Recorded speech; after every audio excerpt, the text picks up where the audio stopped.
Hello, everyone. Charles Watts here. Welcome back to Inside Arsenal. It's Saturday. The weekend is here. I hope you're all having a good start to it, wherever you are watching or listening to this around the world. I know the light's not great in here, but I'm doing this bright and early. Got to take the kids out for early morning football training in a very short amount of time. So I'm having to try and rush through this before I do that. So yeah, hope the weekend is going well, wherever you're watching and listening to this around the world. International break, slap bang in the middle now. This time next week, Arsenal will be preparing for that game against Bournemouth in the Premier League, so we don't have too much longer to wait.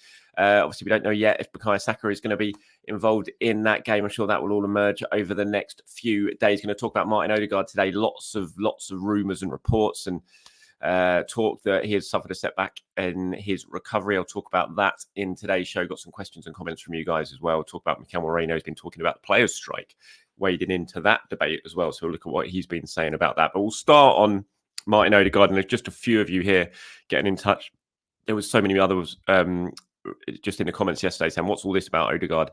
See Charlie there, David, and EO3832 also talking about the rumours on Odegaard having an injury setback. This obviously started yesterday.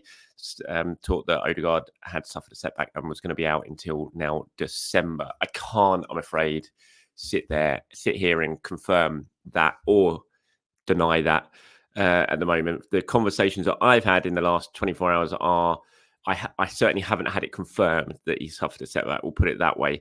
And so that's all I can really say on it. You know, it might be true, but that's not what I've heard yet. Obviously, I'll keep trying to find out, and if I do, then I'll be able to say something a bit more substantial. But just as of yet, from the conversations I've had and the questions that I've asked, I've not had it confirmed that he has had a setback. But my mind was always mid-November. That's the sort of date that was always sort of in my head that I was told at first when Odegaard's aiming to. There's obviously an international break around then. I mean, if it pushes into December, it's not it's not going to be a massive surprise to me. This is a pretty serious ankle injury he's coming back from. This is why all the talk about setbacks and things like that, it's kind of hard to really go with, because Arsenal have never set a time frame on his return. It's always like he's going to be ready when he's ready. No one's going to take any risks. His recovery is going to be carefully managed. And if that means mid-November, fine. If he's back before that, then obviously that's a huge bonus for everyone. If he's back after that, then fine. That's just how long the recovery has taken. I've certainly never had, a definitive, he'll be back at the start of November. He'll be back mid-October. Anything like that said to me. It was always like mid-November, that sort of international break. Anything other than that could well be a bonus, but that's always been in my head the time frame that we've been working to. So yeah, I can't right now confirm that he's had this setback that's being talked about. I hope he hasn't.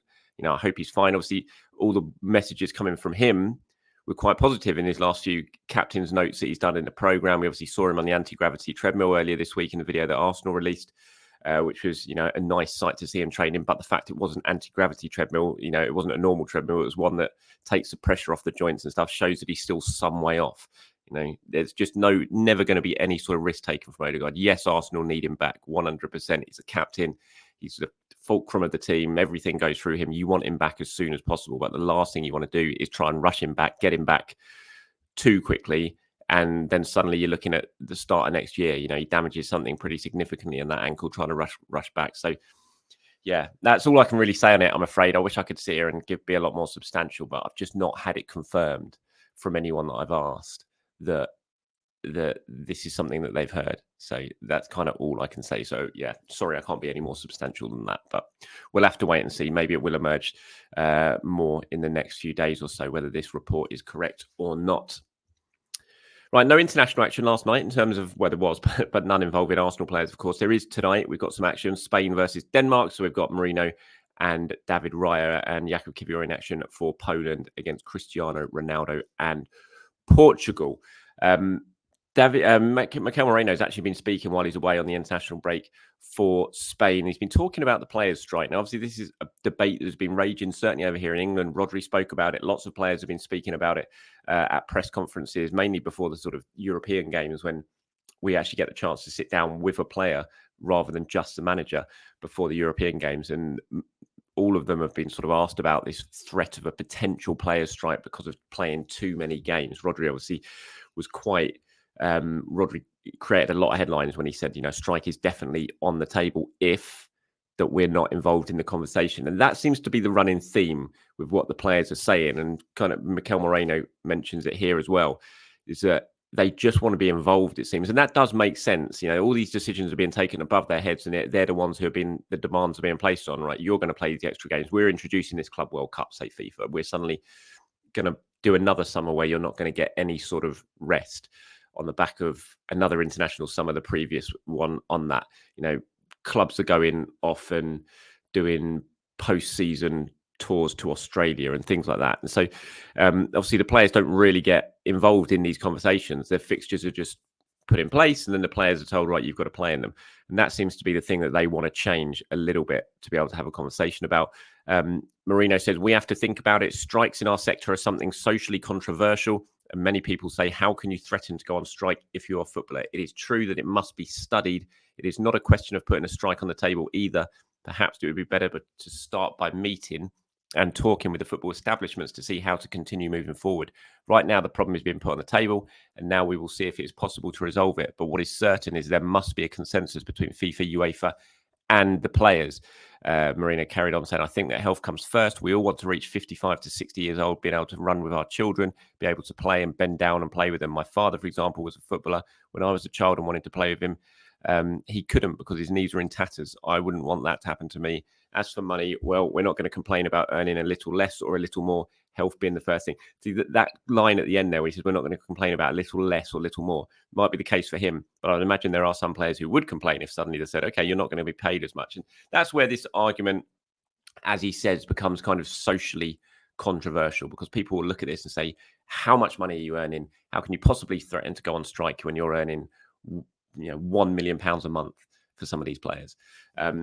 And that's where they're going to struggle to gain that much support, I think, with the public, is because of the amount of money they're earning. Maybe if they say, okay, we won't earn this money, we'll slash our wages and then we play less games, that would allow maybe the fans to feel a little bit more on their side, I would say. It would be a very difficult argument to win. That's not to say that they won't take it on, but it would be a very difficult argument to win to fans who suddenly see their team's games being cancelled because the players have gone on strike, things like that. So it's an interesting one. I don't think personally it will happen.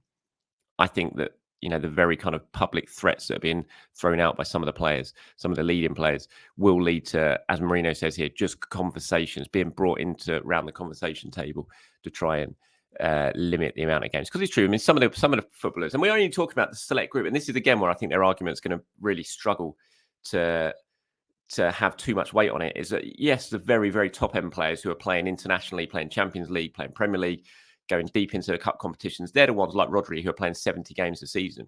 But the majority aren't. The majority aren't playing in the Champions League. They're not called up to their international teams. And in the sort of bottom half of the Premier League table, some of them are only playing like 40 games a season. Championship, you'll be playing 46 games, and then maybe a few cup competitions, you'll be pushing 50 games a season. You're not playing the 70, 75 games that the very, very select few like Rodri are. And so how can you threaten to go on strike? And then those players who are playing in the league, suddenly their games are called off. They haven't agreed to go on strike, and their games are being called off. And how are they going to feel? So it's a really hard one to gauge how it will pan out. But personally, I just think it will end up with conversations being had, some of the big elite level players being brought into those conversations, and a compromise being reached somewhere. I'd be very surprised if we do end up getting to the ultimate sort of threat of a strike being put into action. Massive game for Jonas Eidevall today. Obviously, Arsenal women taking on Chelsea at the Emirates on the back of that hammering they received from Bayern Munich in the Champions League, and on the back of the draw with Everton in the league last time out. So much pressure on Jonas, no doubt about it.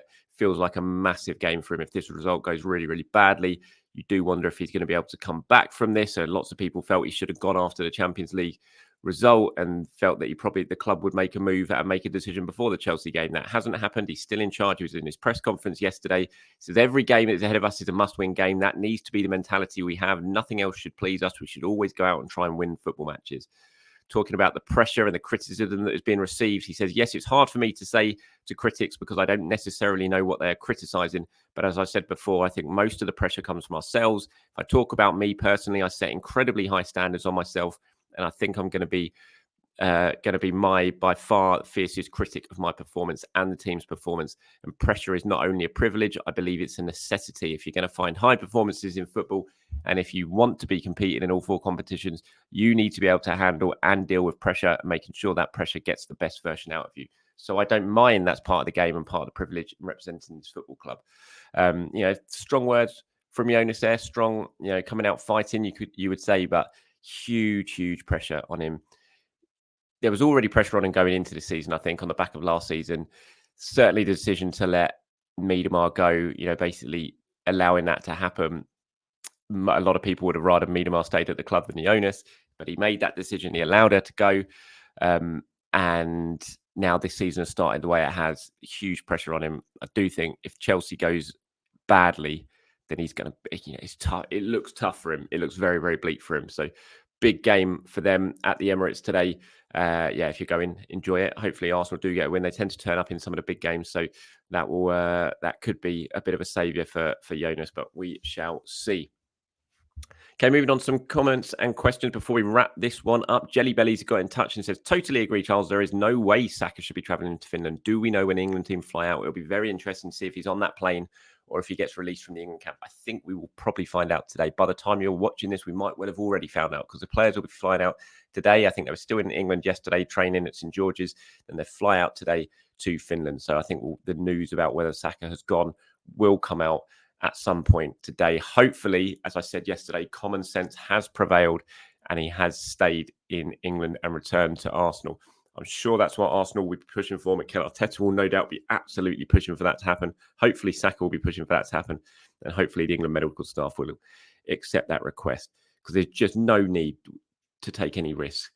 Yes, I know it's a Nations League game, so technically it's not friendly, but look, what are you going to learn about Bukayo Saka playing in this game that you don't already know? Absolutely nothing. So you've got Noni Madueke, who's had a good start to the season with Chelsea. Let him have a start on the right wing. Just move. Can play Palmer on the right wing if you want to. Just let that happen and send Saka back to Arsenal. Do not take any risks on such an important player with so many big games to come for Arsenal. I really, really hope that is the decision that is made. But Jelly Belly, I think we'll find out at some point today. And as I said, maybe by the time you're watching this, we already will find out. Here's one from Dominic. It says, I find the lucky with injuries last season narrative a bit baffling. Brackets are where you weren't the ones stating that as your view. Timber missed the season. Partey, Jesus, Tommy Zinchenko all missed multiple games. That did Martinelli. Injuries happen every season to every club, unfortunately. Yeah, I agree with you.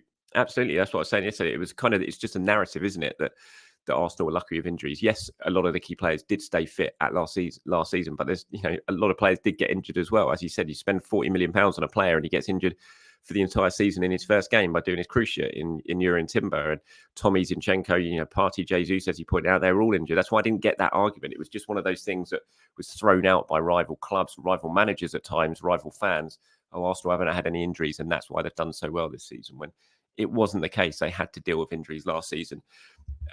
Obviously, it started off worse this season, no doubt, and really key players are injured at the moment, especially Martin Odegaard, which didn't happen last time out. And you go back the previous year as well. Arsenal were top of the table before William Saliba got injured. Even Tomiyasu got injured in that same game against Sporting Lisbon, and the season collapsed after that. Had that not happened, who knows? We could have been sitting here right now with Arsenal Premier League champions 2 years ago. So they've had a lot of their fair share of harsh luck with injuries as well. And that narrative that has been spun, they were lucky with it. I agree, Dominic, 100%. I just don't agree with it at all. And there's no way, absolutely no way, even if you're the biggest Arsenal hater there is right now, that you could level at them that at them this season as well, because they've had to deal with an awful lot. And fingers crossed, we get some good news on Bukayo Saka soon, so he doesn't add to the problems that have had injury wise so far this season.